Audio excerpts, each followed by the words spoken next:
Dear Dhamma friends, we have come to the next item of this mindfulness for young adult session. So that is Sutta discussion or Dhamma talk. And basically these days we are discussing KhaggaVisana Sutta, which is talking about how one may conduct, how one may behave as a rhinoceros horn. So the rhinoceros horn represents very steady and secluded practice, and this steady secluded practice is one aspect of the spiritual practice which Buddha has mentioned. And this throughout the rhinoceros horn sutta or KhaggaVisana sutta, this feature is quite highlighted. So everywhere we can recognize the term, one should live alone like a rhinoceros horn.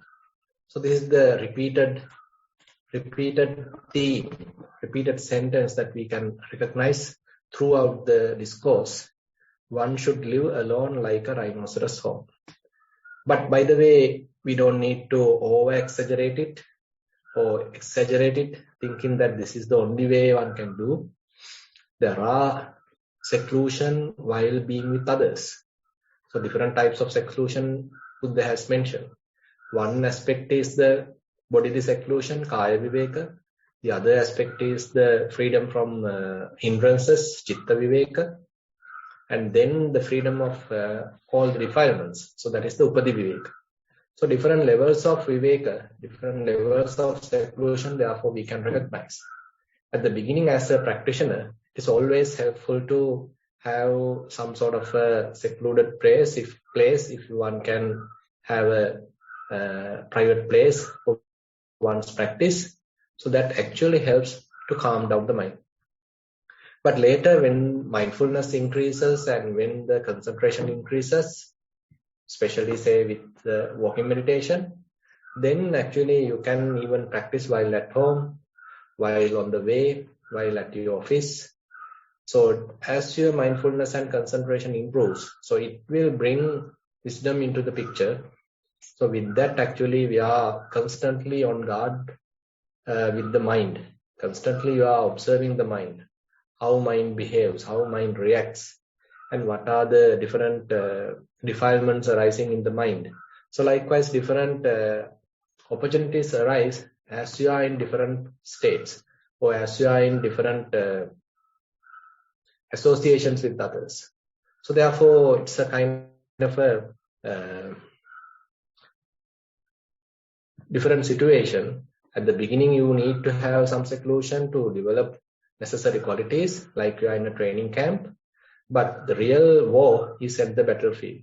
So that is where you are going back to the office, you are coming back home, you are dealing with others. And at that time, how mind reacts. So that is also something very interesting and something very challenging that you have to incorporate. Now in this verse, it is fairly talking about the Sotapanna state, stream meaning. And one time there's a king who was ruling the ancient India, named Brahmadatta. And he was interested in finding freedom from all the different types of views. And he wanted to maintain his mind free from different views. So he is asking from others, from other ministers, advisors, so what is the way to keep the mind free from various different types of views? So ditti. So ditti is something coming not immediately, but with overthinking, your mind becomes conditioned. Say, for example, you see something. And once you see something, so that image may be recorded in your mind if you like that image. And later you start to recall that image. So I mean, mentally now you are having a sort of a replica of that image. Now you are thinking about that image. So it has become a mental image now. So with this mental image, now again and again you are thinking. Now as you think, so this image becomes something this image become very important, or this image becomes someone, and you are attributing this image to someone. You saw someone about a year ago. Now this image represents that particular person. So image becomes that person. So you are attributing this image to someone. And now you are thinking in different ways about starting with this image. Now you are thinking more and more. So as a result of that, your mind become conditioned. Your mind become somewhat inclined towards a particular way of thinking. Now it's very difficult to change. Suppose you saw someone while you are on your way to office, and suppose he appears like a bad person. So you probably might even had an argument or had a kind of a hot discussion. So it has given you some sort of a perception into your mind, and after coming back home, you're thinking about that incident. Now that person is in your mind, you're thinking in many different ways, and ultimately you decide, okay, he's a bad person. I should never associate. He's something like this. He should be like this. He should have done like this. He will do like this. So likewise, you are adding more and more things to the picture. And ultimately, your mind become conditioned, and now you have many preconceived ideas. And ultimately, your mind is fairly fixed onto that way of thinking. Now, assume that later on, if you see the same person, so immediately that thought pattern comes out, and your mind is conditioned to think in that light. So your previous experience has a great influence of how you are thinking now. So likewise, different views are fairly ingrained to our mind, or we can even say engraved to our mind. So it's very difficult to erase now. Like you are engraving something on a stone or maybe on a metal, so it's difficult to erase. Similarly, when you are thinking in wrong way again and again, so ultimately it becomes inculcated in the mind, strongly stored in the mind, and as a result of that, now your mind is fairly conditioned, and this is how mind will operate in the future according to that pre-stored procedure, we can say, pre-stored way of thinking. Now this king understood now there's a danger in this sort of a procedure. So how to maintain the mind free from different types of views, especially the personality view. Thinking this body belongs to me, thinking this body is I, this body is mine, or different feelings are me, or different feelings are mine. Different types of perceptions are me or mine, or different mental formations, how I am reacting, what are my intentions, what are the qualities, what are my skills. So all those things are representing me or mine, myself. So different thinking patterns represent me, myself. So likewise, so we are attributing a self to different types of experiences, and we believe there is a person. In the body, there is a person. In the perceptions, there is a person. In the feelings, there is a person.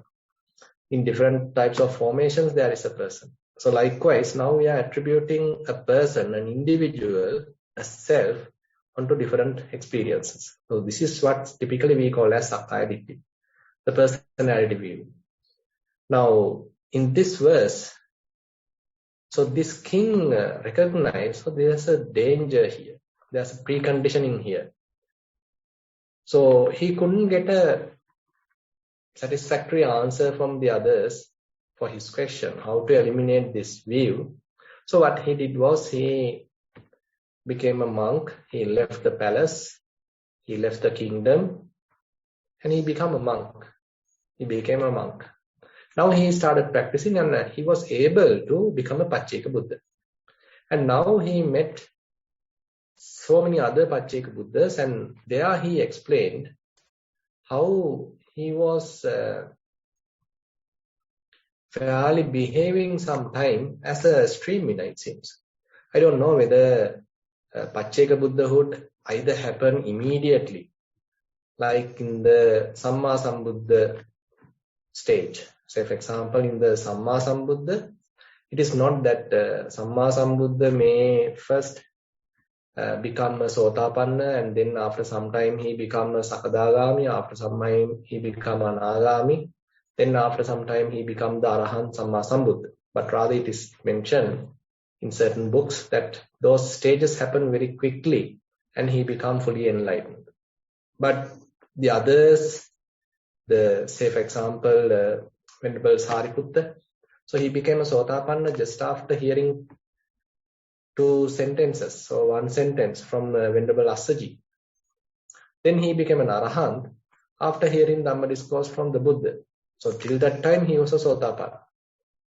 So likewise there are different stages that one may spend till his maturity or understanding grows. Now here, this Pacceka Buddha explains to the others how he spent time alone, practicing alone, because he understood the correct view. Or he understood that his mind is now free from personality view. And now he has to maintain that freedom of mind, that understanding. And he has gained that capacity. Now he has to protect it. So as a result of that, he decided to stay alone. Ditti Visukhani Upativatto Patto Niyamang Patiladha Maggu Uppanna Jnanom hi Ananyaneyo Eko Chare KhaggaVisana Kappu. Ditti Visukhani Upativatto. I have transcended the contortions of views. Now different views are there, mostly the wrong views, Micchaditti, and now he has transcended them. So basically it represents that he has come to the right view, Samadhitti. Many different Micchaditti, wrong views are there. Say there is a person here, or there is a God here controlling everything, everything belongs to the God, or there is a soul, self, and sometimes things are happening without a cause. Different types of Micchaditti. There are 62 types of Micchaditti explained in the Brahmajala Sutta. And again, Buddha explained 6 types of wrong views, contortions of attributing a self onto one's way of thinking. It is explained in the Sabbasava Sutta. So likewise, so this thinking ultimately leads us to a kind of complexity, complications, fabrications, and ultimately a contortion of views, a thicket of views. So that's a Micchaditti. Very difficult to get out of it. Now, this Pacceka Buddha mentioned, now at a particular stage, I was able to transcend all these different wrong views and reach the fixed course, obtain the path. That's a very interesting point. Patamo niyamang patiladda maggu. Patto niyamang patiladda maggu. Now he has come to the correct path. He recognized the proper niyama. He recognized the proper theory. So what is this proper theory? So those are the things that we can learn from this verse. Patiladda maggu. Now he has recognized the correct path. So what is this magga? Uppanna jnanomhi ananyaneyo. I have aroused knowledge. I am not to be led by others. Now the wisdom has arisen in me. Now I don't need any advice from others because I am confirmed about the path. Now I have my own confidence in my own path. So this is a very strong change which happens in one's practice. So since I gained that capacity, Eko Chare KhaggaVisana Kappu. Now I live alone like a rhinoceros horn. So till you have confidence in your own practice, so you may go after various teachers. You may read many books thinking that there may be something important, there may be different perspectives. So there may be something missing which I can learn. from this person, from this teacher, from this book, from this sermon. So likewise, so we are not confirmed yet about our own practice. So it is true. So we have to. So we have to learn from different teachers. We have to read many books. We have to listen to various Dhamma sermons in order to recognize the correct path, definitely. Because we can't expect immediately at the very first instance, we may meet the best teacher, we may meet the best book, we may read the best book, we may encounter the very correct Dhamma. Very difficult to assume like that. We are fortunate, very fortunate if we get that chance, but very unlikely. We might stray in many different ways, when in different paths, and later only we may come to the correct path. And therefore, by the way, we have to again understand, even though we might recognize different teachers, but there are still some common aspects to the Buddha's teaching that many other teachers are also telling. So anyway, so we may still gain some capacity. We may develop certain skills. So that very development helps us to further assess the teacher, further assess the teaching, what he is teaching. So there may be, certainly sometimes we come to the understanding, okay, this teacher is a good teacher, he is talking with some understanding, with experiential knowledge, and his teaching go in line with the Buddha's teaching. So this is the path to follow. Or on the other hand, with our own understanding, we probably come to the conclusion, so this is not the path, I have to change the teacher. His teaching does not in line with the Buddha's teaching, so I have to shift the teaching, the teacher. So likewise, we may have to sometimes take some radical decisions. So confronting the teacher or meeting the best teacher at the very first instance is a fortune in a way. It has actually happened to Venerable, say, Kassapa, for example.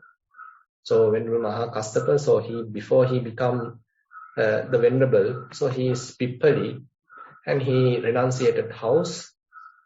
And then he approached the Buddha directly. So, and Buddha also understood that this is a very fortunate and very smart, profound person. And he is coming to meet the Buddha. And if anybody meets him, tell that I am the teacher, I am the Buddha. And if this person go on to refuge on him, so the teacher will be in trouble. So to such extent, Venerable Kassapa, Pippali was so fortunate, we can say. He has come to the perfection of the parami. So therefore, Buddha go in front of him, and he was sitting under a tree, and then Venerable Kassapa approached him. Pippali approached him, and he pay respect. And he immediately mentioned, you are the teacher, you are the Buddha. So please show me the path. So I am going to be a disciple of yours. And he is telling it wholeheartedly. And then Buddha mentioned, if someone not being the Buddha, if he is telling, I am the Buddha, I am the teacher to a person like you, so this teacher will be in big trouble. But I being the Buddha, Samma Sambuddha, I am telling, yes, this is the path. You come and practice the path.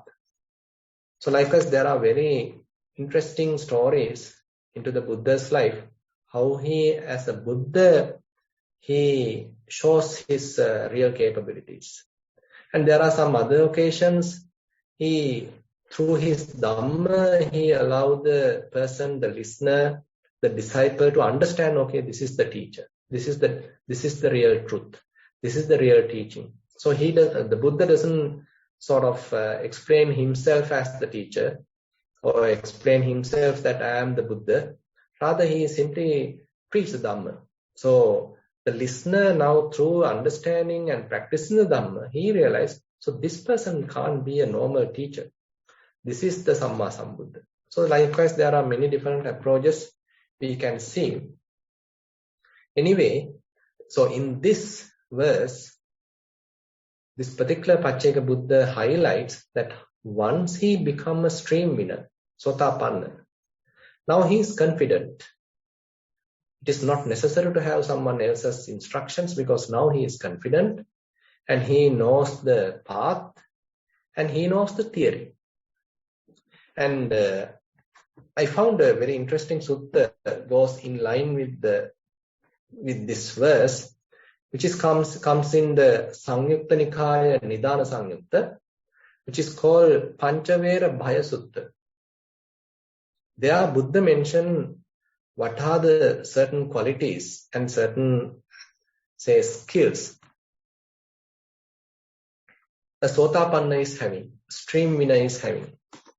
And there he mentioned, so a Sotapanna, stream winner, is free from 5 types of animosities. Free from 5 types of animosities. Actually, these 5 animosities are nothing but the 5 precepts. So Buddha mentioned, one who destroys life, that means panatipata. One who destroys life engenders, on account of such behavior, fearful animosity pertaining to the present life, and fearful animosity pertaining to the future life. And he experiences mental pain and displeasure in this life. Suppose someone is killing animals, and as a result of that, while killing, he is burning himself. He may be angry, he may be neglectful, he is ignorant, he doesn't know the repercussions, so he is killing. While killing, he is putting himself in danger. And again, later when he thinks about it, if it comes to his mind, so those memories also start to burn him. And on the other hand, in the future, because of this wrongdoing, so he may have repercussions. He may have bad vipaka, karma vipaka. And as a result of that, he probably have to go to hell realms, or even if he get the human birth, he may die early, or he may get a lot of sickness. So likewise, many bad vipaka consequences are there. So these are the dangers with respect to killing animals. Now, when Sotapanna, when he has become Sotapanna, so these dangers are no more to him. So similarly, Buddha mentioned, when someone is taking what is not given, he is stealing. So as a result of stealing, there are dangers, there are animosities, there are bad results. Someone is blaming, you may get caught to the police, or you get in imprisonment, or in the future births you will be in trouble, go to hell realm. Or when you are thinking about what you did, you start to regret, you start to burn yourself. So likewise, so the stealing also has such kind of consequences.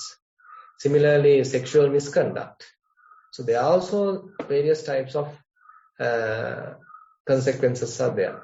And when you are lying, that also has similar consequences. And the 5th, when one indulges in liquor, wine, intoxicants, and that you become negligent because of that.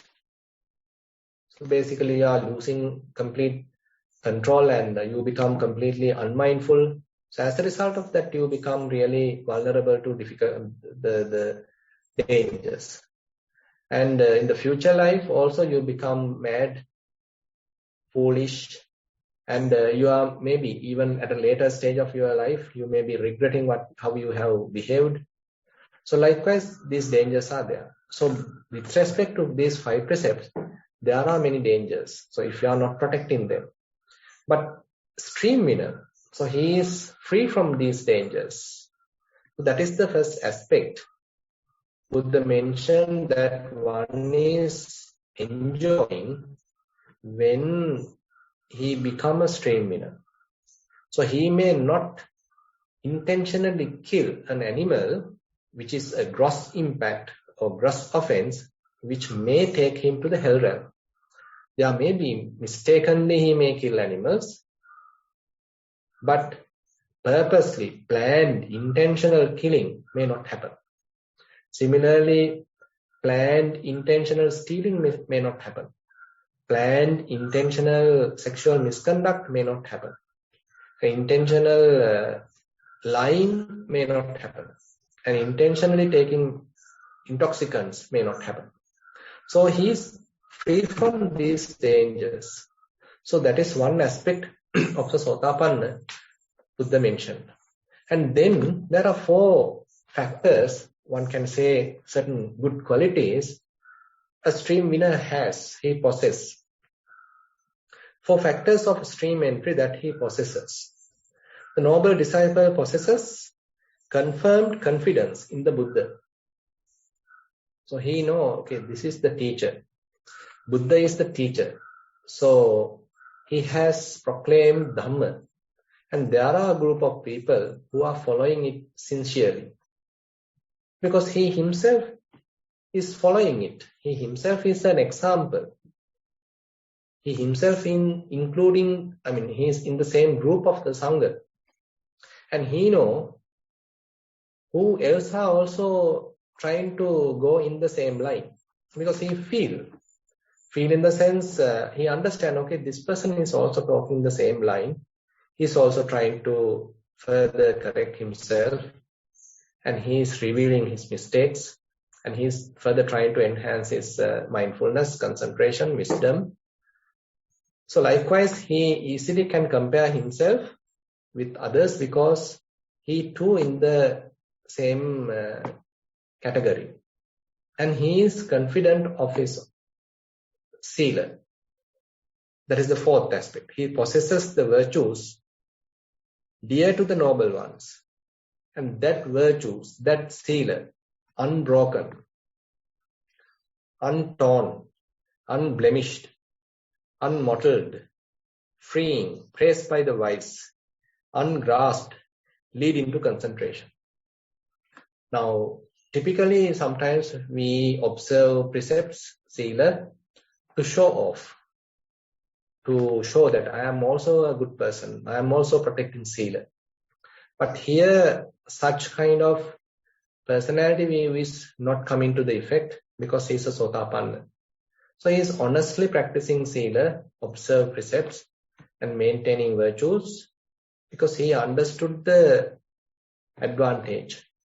He understood if he is not protecting sila, what are the dangers.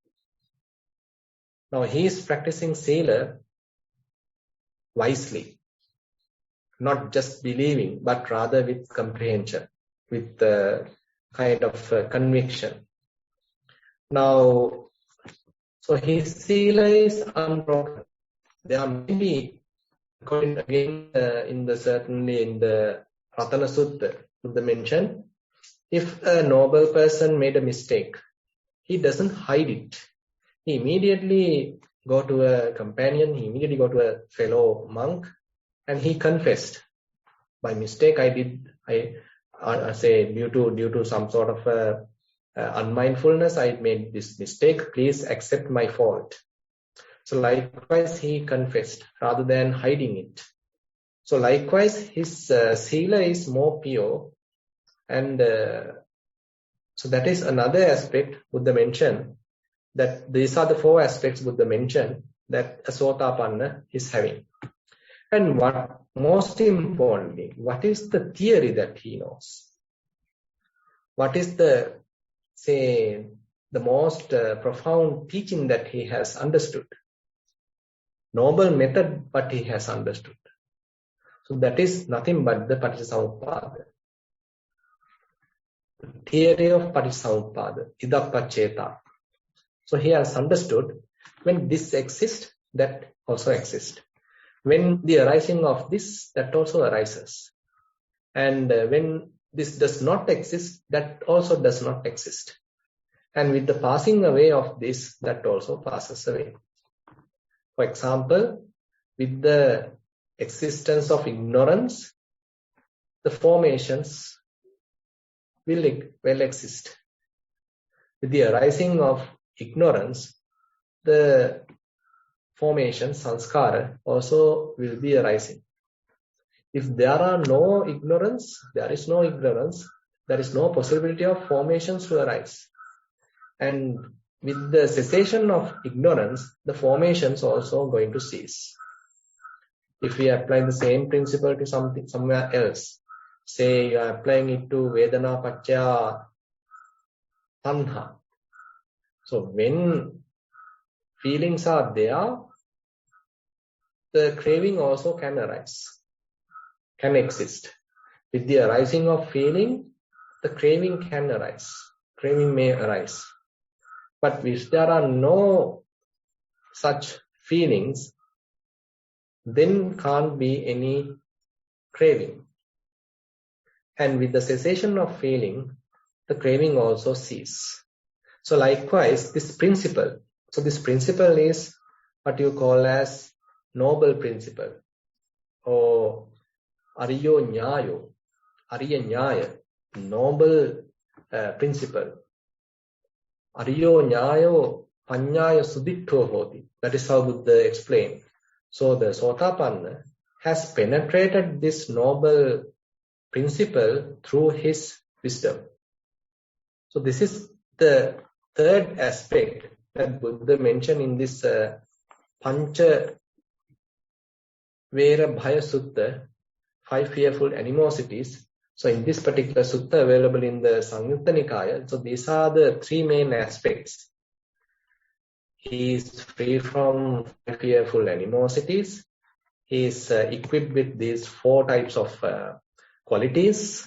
And again, he is penetrated the noble principle, Ariya Nyaya, noble principle, that is the Idappaccheta Parissamuppada. So these are very interesting points that actually we can come through from this verse coming in the KhaggaVisana Sutta. So with that, I like to conclude today's Dhamma sermon. Now I like to go for the next item, that is the question and answer session. Avasari Bhante, currently there are 4 questions. Question number 1 is a general question. Dear Bhante, will meditation help to improve memory capacity? That's the end of the question. Sorry, can you repeat that, Chatu? Will meditation help to improve memory capacity? Yeah, of course. I can simply tell yes and go to the next question. Okay. Question yes, number I can 2. actually give a little explanation, by the way. Has it asked any explanation or no explanation? No, that's all it says. Yeah, fine. So actually I found a very interesting explanation given by Venerable Bhikkhu Analayo. So in his book Satipatthana, the direct path. So there he very nicely explained how it happens. Now, how memory works. So that is very interesting. Now, we think that memory will happen or increase when we are repeatedly again and again murmuring the same thing again and again, put it to the mind. So that is also one way of doing it. But on the other hand, how memory increase depends on how we are storing the data and how we are retrieving the data. So these are the 2 stages. Suppose you want to memorize something. So during the memorization process, you have to have a very calm, clear mind. And on the other hand, at a later time, when you want to retrieve that information, at that time also you need to have a very calm, clear mind. So this is how mindfulness practice is helping to develop memory. What happens is, now suppose you are not mindful. So your mind is always scattered, going here and there, and assume that you want to memorize something. So you are reading a book and you are trying to memorize it. So there are many distractions. Again and again your mind distracts. Again you are trying to memorize. Again and again your mind distracts. Now it is very much like you are trying to store something on the hard disk. But again and again you get the disturbance. Maybe power cuts or maybe due to certain disturbances. Somehow this writing part doesn't happen properly. But on the other hand, assume that you are mindful. So your mind stays in the present moment, well established in mindfulness. And now less distractions. You are quite steady and mind also calm. So it is not agitated. and it doesn't have any distractions. Assume on such circumstances, if you are trying to store something, you are trying to memorize something, then it is happening very smoothly because your mind is well concentrated onto the content, and you are looking the content and you are trying to memorize it, and very smoothly it will store in the mind. So this is the storing process. Later, suppose you may want to retrieve it after, say, a couple of months. Assume that you are constantly developing mindfulness and you are maintaining that skill, and you are now with less distractions, and mind is calm and trying to stay in the present moment. And after a couple of months, now you want to retrieve that information, remember that information. So during that retrieval process also, your mind is calm, and you are not with agitated mind, and your mind is free from the past, whatever the unmindful distractions, and again you are not ruminating about the future, but your mind is in a calm, quiet situation. Now you want to remember it, retrieve it. It is said that is also possible, because this retrieving time also mind is in a very conducive stage. And there are some scientific evidences also, which Venerable Bhikkhu Analayo mentioned. I can't remember that part. So these are the stages that we need to understand. So during the storing process, we are mindful, and during the retrieval process also we are maintaining mindfulness. As a result of that, our memory capacity will be improved, and as well as it will be very successful. Yeah. Can I ask a question about that, Bhante? So probably for me, with memory, like after doing mindfulness for a long time, I find that I'm actually very forgetful.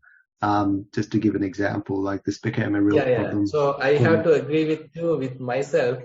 So I am also now a little forgetful. So actually I forgot to mention that also.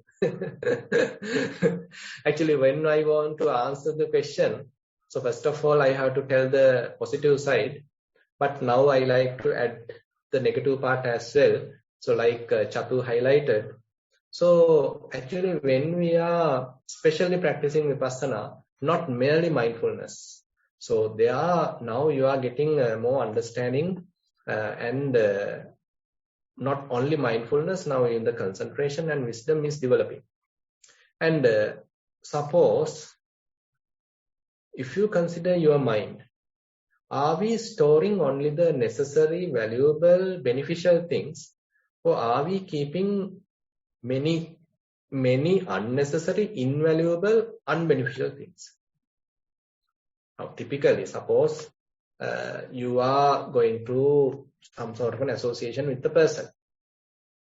Now, he may, while during this association, there may be many incidents happening, and there may be very good, positive incidents.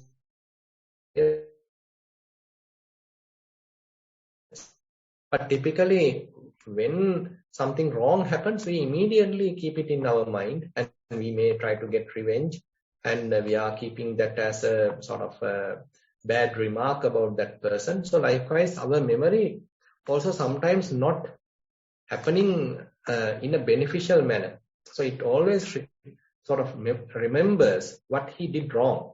Suppose you are living with the person for 10, 15 years. He has helped you many years, many occasions. But the very moment he could have done something wrong, so you give prominence to that and you start to memorize that, remember that, and again you are trying to get the revenge because of that. So likewise, our mind actually operates in a very, kind of a cruel manner. So we are memorizing all those bad things. And suppose you are watching a movie. So what are you going to memorize? Are you only memorizing the very interesting and say very beneficial parts? Or are you storing most cruel and most defiled moments shown in the film? So most defiled, really dirty parts are the ones actually being stored in our mind. So this is how the typical mind works.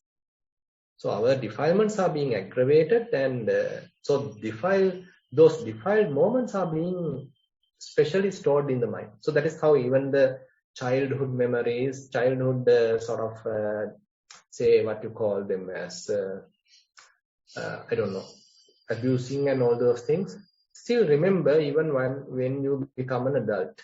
So likewise, our memory actually sometimes not even beneficial to us, even it can be harmful to us. But with the practice of Vipassana, so we come to a stage that mind doesn't want to grasp anything. So it starts to understand the, repercussions or the consequences of grasping, and he understood, or the mind understood, the impermanent nature of things, and again the suffering, and again non-self nature. As a result of that, now mind starts the opposite process. Now rather than grasping, it starts to let go of things. Now even though you see things, your mind is not interested of purposely, intentionally looking at it and grasping it. Even though you hear things, mind is not interested of purposely looking at it and grasping things. So likewise, all these sensory, information, mind is not that interested of. Rather, mind like to stay quiet, secluded, mind its own business. So this is a stage that mind reaches. So at this stage, there is a big, advantage, as well as there's a small disadvantage also. Disadvantage is that there may be certain necessary information which may have to keep in our mind. So mind may even let it go that. But the advantage is you are not being stressed, you are not grasping, and you are not ruminating, you are not proliferating. And your mind is very cool, calm, quiet. So these advantages as well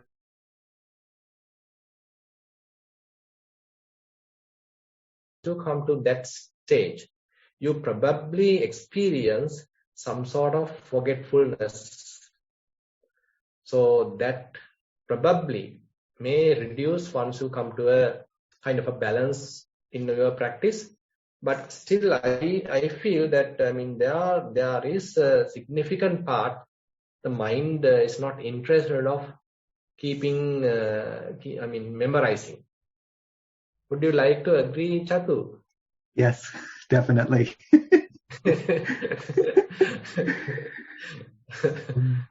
Question number 2 of 8. This is mindful sitting. Dear Venerable Sir, my sitting practice has been mindful on the breath, and over a time period, thanks to your guidance, I could find a path where the breath settles and transforms to a spacious awareness. This spacious awareness is very relaxing and calm most of the time. I can observe sounds at a distance, awareness of the body, thoughts coming and going after 30 to 40 minutes, some body pains arising. It is possible that the breath also arises in this space and fades away to the space if I don't give any value to them. During some sessions, these objects which come and go become very prominent, and as Venerable Sir guided, I started focusing on the elemental characteristics. I can keep focusing on the elemental characteristics such as smoothness and hardness of the posture, sensations, hot and cold nature, movements, etc. Even with the thoughts, it seems possible not to involve with the content of the thoughts, but look at them arising and fading away, focusing on the movement. I don't know if this movement is associated with the air element, and even if the elements can be connected with the thoughts, but I feel like that. The very subtle movement I observe in the body sensations, pain, and thoughts appear the same. I don't know if I'm going too much with the element observations and mixing it up with the technique of observing thoughts. Seeking Venerable's advice with metta, that's the end of the question. Yeah, I think no need to, there may be, of course, relationship between the elements and the thoughts.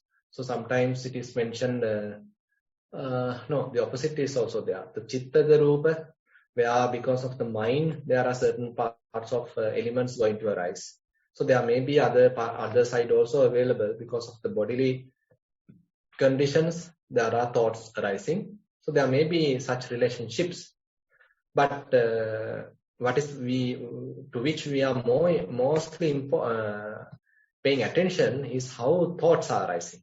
How, in the sense, not really the relationship between the thought and the elements, rather how a thought arising and how we may even give some, say, food to it. As a result of that, how it is growing, and how it can become kind of a more obsessive thought, obsessive thinking. And on the other hand, when a thought arising, if we simply recognize it, if we are mindful about it and not promoting it, not strengthening it, how it is started to fade away. Now it becomes weaker, and without long time it starts to fade away. Now if you are able to recognize this process, and you may stop feeding them. As a result of that, all these thoughts quickly start to disappear, and you may experience heavy calmness and kind of a cool, calm experience, and your mind is free from any thought. So therefore, such mind is something that we can cultivate. So it is not simply you are enjoying some sort of a concentration, samadhi. Rather, you wisely understood how mind operates.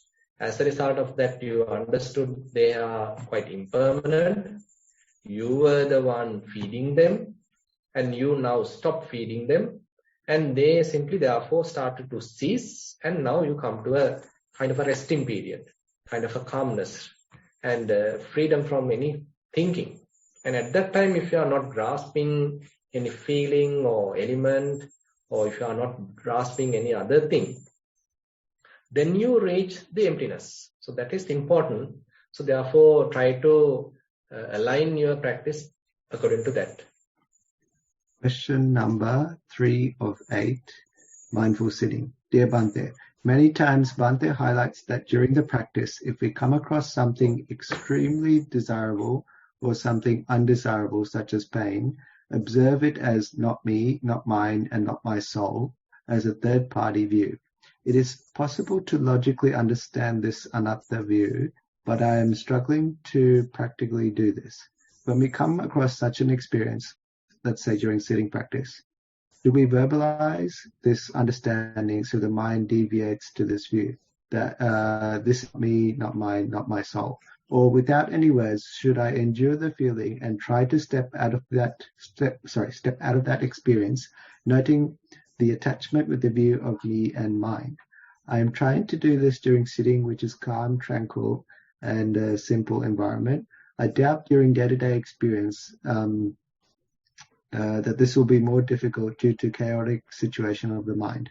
Even for the simplest situation, using one simple object, appreciate Bhante's explanation with metta. That's the end of the question. Yeah, so it is true.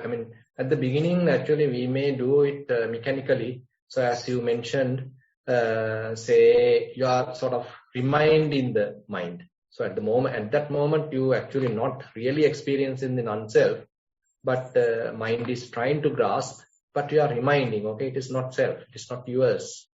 So it is like warning the mind.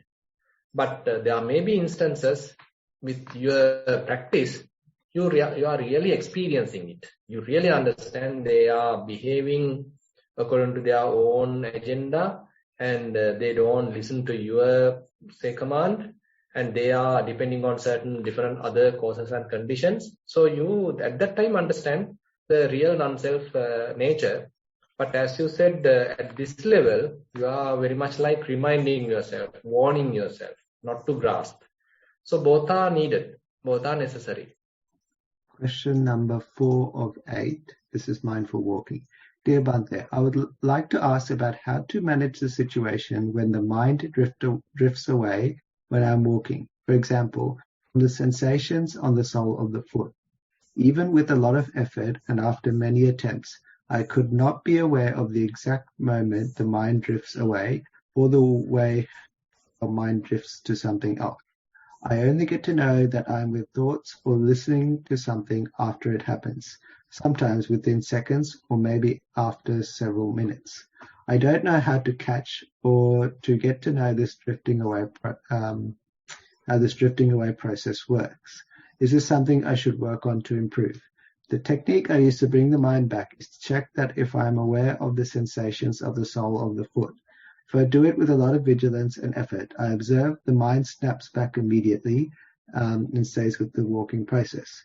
If I do it gently, I observe the mind comes back as drifting, slowly comes back and settles, synchronizing with the walking process. With these observations, I can say that I can be aware of how the mind returns back after distraction, but not yet how it triggers to deviate. Lots of merits for your guidance and insights, Bhante. That's the end of the question. Yeah.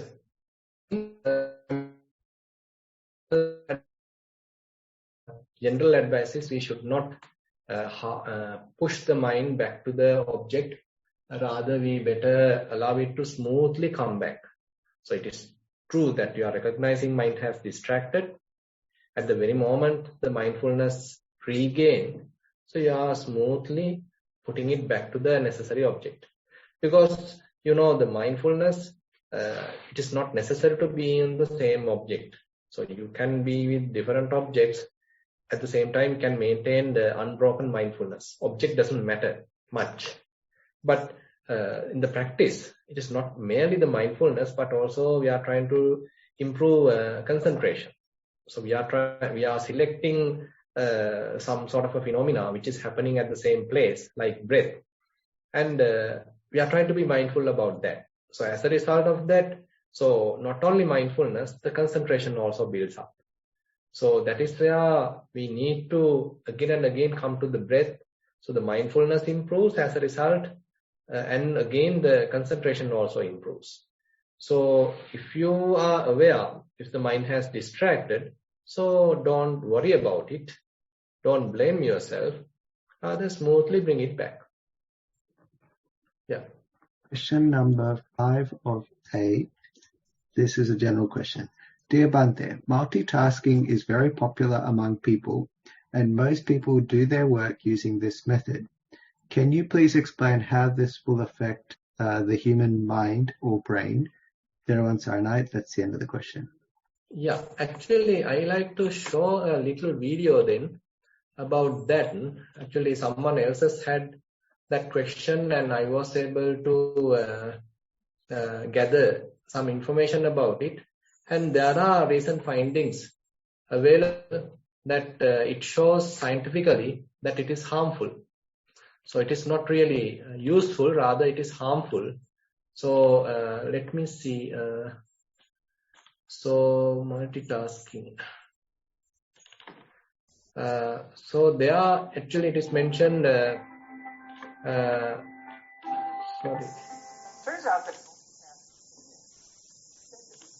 So let me share this little video so that it speaks very clearly how multitasking could be harmful to us rather than really useful or beneficial. Turns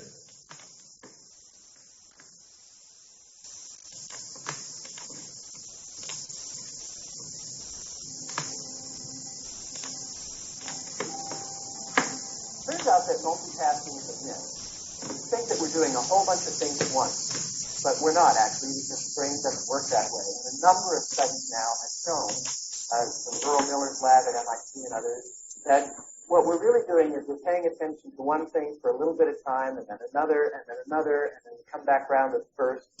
And all of these are separate projects that are occurring in separate parts of the brain. They require a separate start time, separate monitoring process. And you end up fractionating your attention into little bits and pieces, not really engaging fully in any one thing. All that switching across tasks comes with a neurobiological cost. It depletes resources. So after an hour or two of attempting to multitask, if we find that we're tired and we can't focus, it's because those very neurochemicals we needed to focus are now gone. There are some jobs that require not multitasking, because we know it doesn't exist, but this kind of rapid switching. Air traffic controller, simultaneous translator at the UN, journalists, monitoring all these different things at once. And we can take a tip from the air traffic controllers, who, as part of their duty cycle, are required after every hour and a half or 2 hours of work. It's mandated that they take a 15 to 30-minute break. And that means an unplugged, disconnected break where they go for a walk or they listen to music, they exercise, something to restore all of the burned up neurochemicals. You might ask, during this period of our evolution when there's all this information, is the brain adapting and changing? And yes, it is. The brain adapts and changes all the time. Evolution is happening all the time. Unfortunately, it's rather sluggish. We talk about it in terms of evolutionary lag, and generally speaking, it takes about 20,000 years for the brain to catch up with the way the environment is, and in terms of how it's encoded in the genome.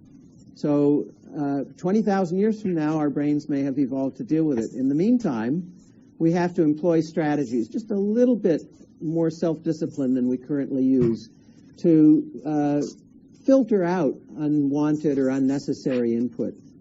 I'm not talking about never letting something frivolous or fun in, but I'm talking about adopting a kind of a habit of allowing yourself to focus on one thing at a time for at least a few hours a day.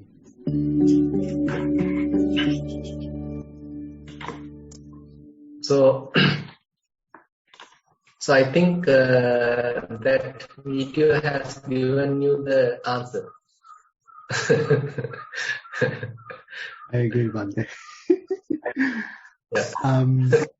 I actually I saw something similar to that at work. They're doing sort of like a mindfulness thing there, and it was a similar result. Basically, what they said was, if you're checking emails, it takes about 90 seconds for you to come back to what you were doing.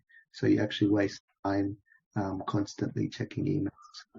It's not efficient. It doesn't. And basically the same message, that multitasking is not real. Anyway, question number 6 of 8, general question. Dear Bante, I would like to share an experience that I recently had and get your opinion on it. Before going to sleep one day, I thought about what are some things that I have to do the next day, like expectations, and I couldn't find a single thing. So I tried to think about lockdown ending and going back to work, living normally without masks maybe, and be able to go anywhere I wanted. I realized they are not in my expectation list. Then I thought about my family, children going to school and their future, uni and me as a retiree, etc., etc. I still couldn't find a thing to look forward to the next day. Then I turned to the practice. I thought about maybe furthering my practice, going to Nissarana, becoming a monk, etc., etc. But no, nothing. I could not find a single thing in my head that I was looking forward to. I was sad, happy, confused, and all at the same time. Then I realized that through the practice, would definitely not find anything to look forward to as you do without expectations. So what is this state, Bante? Is it a fluke in my mind, or is it the practice telling me something? Much merits for your advice as always. Thero and Sanai. That's the end of the question.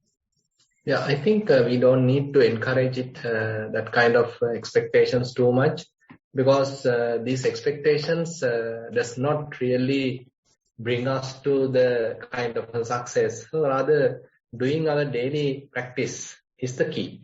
So there may be very high goals, high objectives, but that makes ourselves sometimes burdened, because we are keeping a very huge goal in ourselves and reminding that still I am not there, still I am not there, still I couldn't achieve it. So that actually makes ourselves somewhat frustrated. Rather, you are happy with the ongoing process. It is not that you are neglectful about your practice. You do the daily practice. Assume that in the morning you practice some time, and again, whenever you have time, sometimes you are doing some walking meditation, maybe at home you may be practicing in the evening, at night you are practicing. So likewise, you are maximally say maximally using the time to spending your time on the practice. So that indicates that you are not neglectful. So if you are doing like that, no need to think too much about the future, say, expectations, because the practice may happen smoothly and bring you there. Like you are growing a tree. So assume that you are planting a tree, a little plant, and you are watering it and you are manuring it, and slowly it may start to grow. So it's your duty to look after it and to put some fertilizer and put some water if it is necessary. And if there are any insects and all the disturbances, threats that you have to avoid. So likewise, you are looking after the plant. So daily, very slowly, it is growing. And ultimately, it becomes a huge tree. Same thing applies to the mind. Same thing applies to our own practice. So it's a matter of looking after our mind, looking after our practice, and doing the daily practice. That's it. And then it is becoming not a burden to yourself. So you don't consider this as a kind of a burden that I have to do this, still I haven't come to this, I haven't reached this stage, this goal, something like that. You don't need to think. Bhante, I wasn't keeping track of time. We've gone over, and I've got another 4 questions. What do we want to do? Yeah, we'll put a few more, say 3:15 Sri Lanka time. That means another, say 13 minutes. Okay, all right. We'll go through it quickly. Question 7 of 10, general question. Dear Bhante, thank you for the excellent explanation of the qualities of Sotapanna during the Dhamma sermon today. It is very clear that I'm nowhere near this state considering the fears in my mind. I'm trying to protect the 5 precepts, but I'm afraid of the consequences and repercussions. I thought this Bhaya Lajja is something fundamental and precious I have. Based on the Dhamma sermon, it also proves that I'm not a Sotapanna. No problem. Is my understanding correct? Thank you, Bhante, for your service. With metta, that's the end of the question. No, I think Bhaya Lajja is a different aspect. So that what you call as Hiriyottappa is having a different perspective where you are afraid of doing something wrong. You are ashamed of doing something wrong. So that is a necessary quality. So here Bhaya does not indicate that. So suppose, you are getting kind of an internal, yearning to do something wrong. But at that time, there is sort of a Bhaya, fear, coming and telling you, okay, it is not suitable and there are certain repercussions available. So that Bhaya Lajja, that Hiriyottappa is a positive quality you need to cultivate, you need to have. So no harm in having it. And Buddha mentioned when you are developing mindfulness and clear comprehension, that becomes the base for the development of the Bhaya and Lajja. So the Hiriyottappa. So therefore, you don't need to worry about that, such kind of a moral fear and moral dread. So that is a positive quality. We need to cultivate it. But here, what is highlighted is that more kind of a gross kind of, wrong deeds. You are purposely killing animals, intentionally doing stealing, sexual misconduct, intentionally lying, taking intoxicants. So intentionally, you are doing it. So that has kind of a grave impact. So as a result of that, all the consequences are available. For in the Sutta, what is highlighted is when Sotapanna is concerned, so he is not intentionally doing such gross kind of wrong activities. But even to him, there may be unintentional wrongdoings might happen. So he doesn't hide them. He simply reveal them and confess them and try to correct himself. So that is highlighted in the, in the Ratana Sutta. Yeah. Question number 8 of 10. This is a general question. Dear Venerable Bhante, I have observed that a lot of times repetitive past thoughts encourages the development of self-view. Is this observation merely enough? Greatly appreciated and much merits. With metta, that's the end of the question. Yeah, I mean, what you are telling is very true. So, I mean, these past thoughts related to the past confirms a person. And at the same time, not only that, there may be other things as well. Say, maybe regarding the future. Say you want to become someone. You want to have a praise, or you are planning for a success. So if you are doing that, attributing a self, so then again you are making a self. So therefore, I mean, we have to take this very carefully. So does it mean that we should avoid success? So does it mean that we should never plan? It is not. Basically what it says is, so we have to try hard, we have to do our best. But at the same time, not to highlight ourselves, not to show off ourselves, not to sort of expecting a lot of self-gain or self-admiration. Rather, we are doing the duty for the sake of doing it, and that is the good thing, the correct thing to do. That's it. So if we are doing like that, then even if things go wrong, so there may not be much impact, because you did something correct, or you tried your best, but things didn't materialize, didn't happen properly, so you lost. That's it. But on the other hand, if you have a lot of personal gain and such kind of things are in mind, then if something go wrong, then you suffer a lot. So likewise, I mean, when we are thinking about the future also, the I-making can happen, mind-making can happen. Even with the present experience, I-making, mind-making can happen. So therefore, as you said, not the past is one attribute. When we think that something I did, as a result of that, also I-making, mind-making can happen. Very good question, by the way. Yes, interesting. Question number 9 of 10. This is a general question. Dear Bhante, can you please explain idang paccata as you mentioned in today's session, please? With metta, that's the end of the question. Yeah, idang paccata. So that is the theory of Paticcasamuppada. So let me share it. Where is that? So idang paccata is the principle actually. So idang paccata principle is what we call as Ariyo Nyaya. Ariyo Nyayo Panyaya Suditto Hoti Suppatividdo. So likewise, it is mentioned idang paccata. So where is that?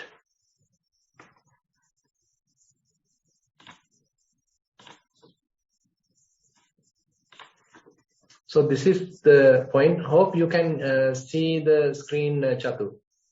Yeah, we can see. Yeah. When this exists, that comes to be. When the arising of this, that arises.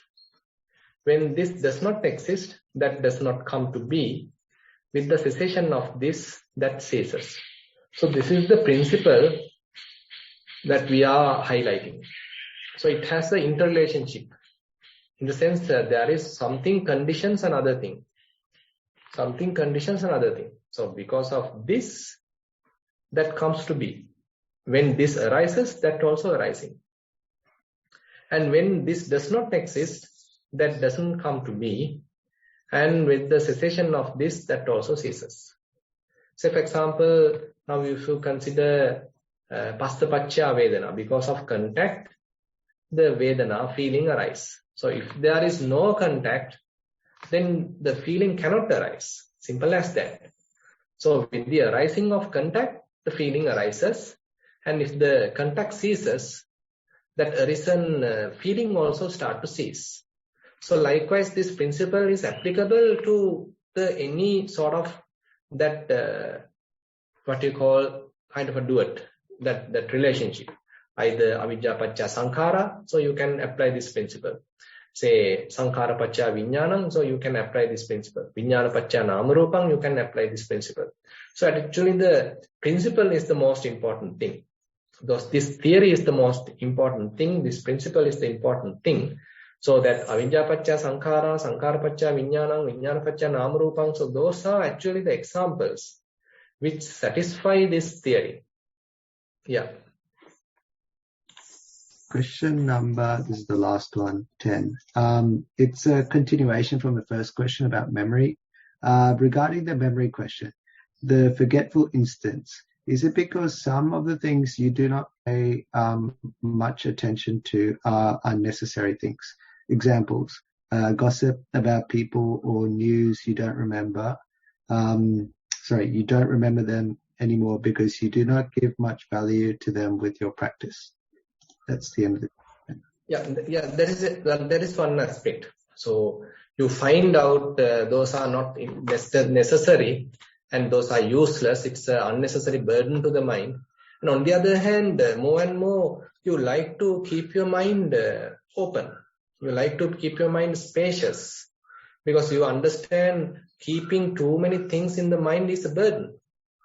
So it's like very much like you had a kind of a heavy stone on your head. So you understood it's really heavy. It's very tiresome to keep all these things in the mind. So let me keep this on the ground. So now your head is feeling lighter. So likewise, if we are constantly thinking of something and always ruminating on something, and many mental images are always occupied the mind, so it is not a easy state to handle.